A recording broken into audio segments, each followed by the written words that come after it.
abreuver. Merci infiniment à vous pour toutes ces précisions. Alors, Imam Sharaf Din, la quatrième question est celle-ci.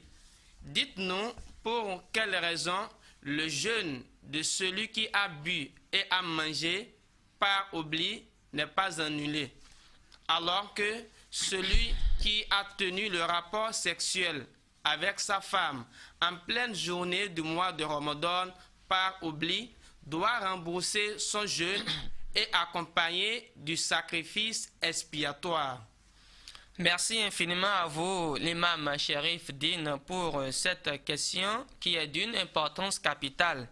Évidemment, comme vous venez de le dire, les deux sont dans le cas de l'oubli, oui. Celui qui a tenu le rapport sexuel et celui aussi qui a mangé ou a bu, mais le jugement n'est pas le même. Beaucoup de personnes se sont disputées autour de ce sujet.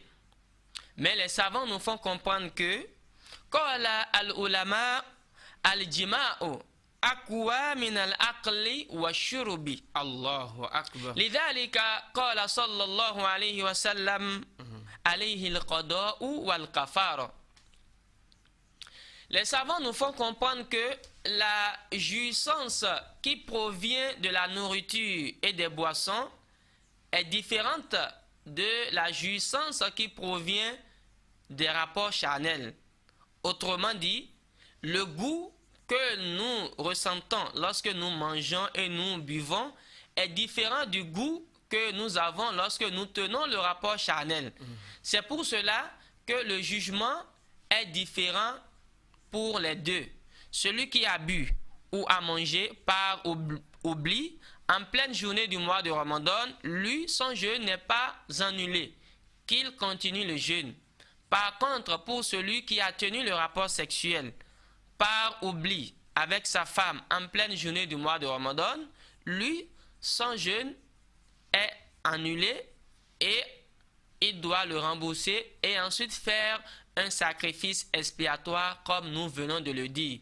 Donc c'est pour le fait que les goûts ne sont pas les mêmes. C'est pour cette raison que l'islam a légiféré le jugement de cette manière. Infiniment merci à vous, l'imam Sharaf Din. La dernière question que je me vais vous balancer est celle-ci. Dites-nous, quel est le jugement réservé à celui qui a tenu le rapport sexuel avec sa femme en pleine journée du mois de Ramadan par exprès? Merci infiniment à vous.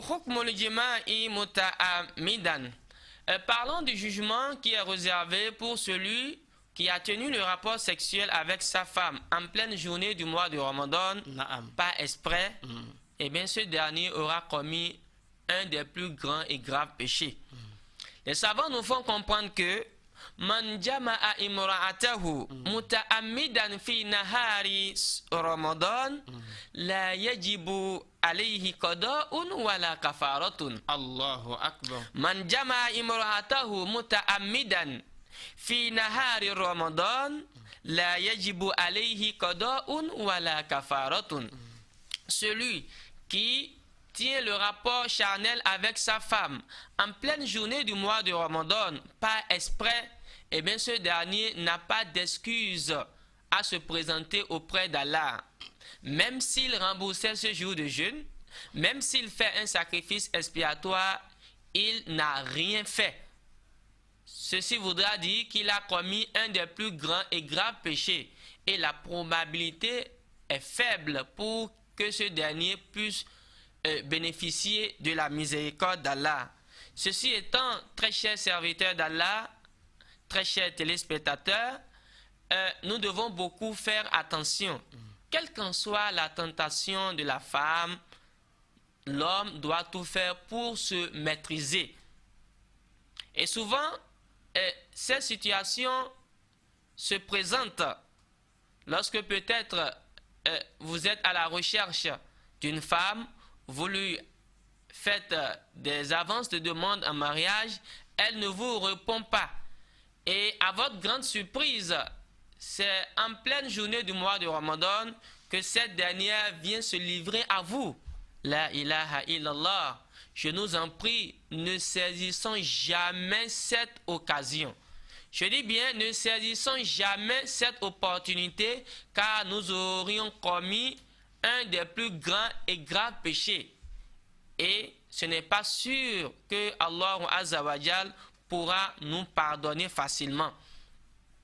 Ceci compte tenu d'un enseignement du noble messager où le prophète Muhammadou sallallahu alayhi wa sallam nous dit: Qala sallallahu alayhi wa sallam, man aftara yawman min Ramadan bila uzrin lam yaqdihi siyamu dahr wa in samahu. À travers cet enseignement prophétique, le messager d'Allah nous dit que celui ou celle qui rend un jour le jeûne du mois de Ramadan sans une excuse valable, eh bien ce dernier ne pourra plus le récompenser, même pas le jeûne de toute sa vie. Ceci voudra dire que celui qui commet ce grave péché, même s'il jeûne durant tout le reste de sa vie, il ne pourra pas rembourser le seul jour de jeûne qu'il a rompu. Et cet enseignement prophétique concerne toute personne qui a rompu un jour, le jeûne du mois de Ramadan, par exprès.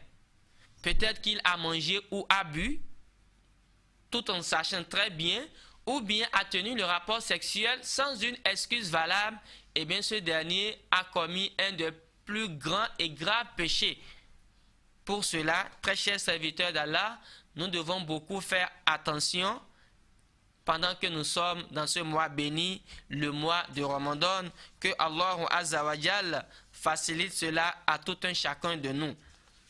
Par contre, la femme ou l'homme qui a été contraint à tenir le rapport sexuel en pleine journée du mois de Ramadan, eh bien ce dernier doit fournir un effort pour le dissuader. C'est-à-dire, il prend toutes les dispositions possibles pour ne plus être victime de cela dans les jours à venir. Après quoi, sa responsabilité est dégagée. Et pour le fait que ce dernier a été obligé de tenir le rapport sexuel en pleine journée du mois de Ramadan et que ce n'est pas à sa propre volonté, ce dernier n'a pas commis de péché. Ce qui lui revient, c'est de rembourser seulement ce jour de jeûne. Compte tenu d'un enseignement du messager d'Allah où le prophète Muhammad sallallahu alayhi wa sallam nous dit: Inna Allaha wada'a an ummati al-khata wa nisyan wa mastukrihu alayhi. Le messager d'Allah nous dit que certes, Allah a pardonné mes serviteurs pour certaines erreurs, pour certains oublis et certains actes faits par contrainte. Pour cela, très chers serviteurs d'Allah, de façon résumée, voilà ce qui en est pour les pratiques qui annulent le jeûne du mois de Ramadan, ainsi que le jugement qui est réservé à tout un chacun d'eux. Merci infiniment à vous, l'imam Sharaf Din, pour toutes ces précisions. Avec vous, nous avons parlé des pratiques qui annulent le jeûne du mois de Ramadan et j'espère que nos très chers téléspectateurs ont pris bonne note. Qu'Allah Azza wa Jal vous comble de sa grâce et de ses bienfaits. Allahumma amin. Était à la présentation de cette émission Prêche islamique, je veux apprendre l'islam, vos humbles serviteurs bien-aimés en islam, Imam Sharif Din et Imam Sharaf Din. Wassalamu alaikum wa rahmatullahi wa barakatuh.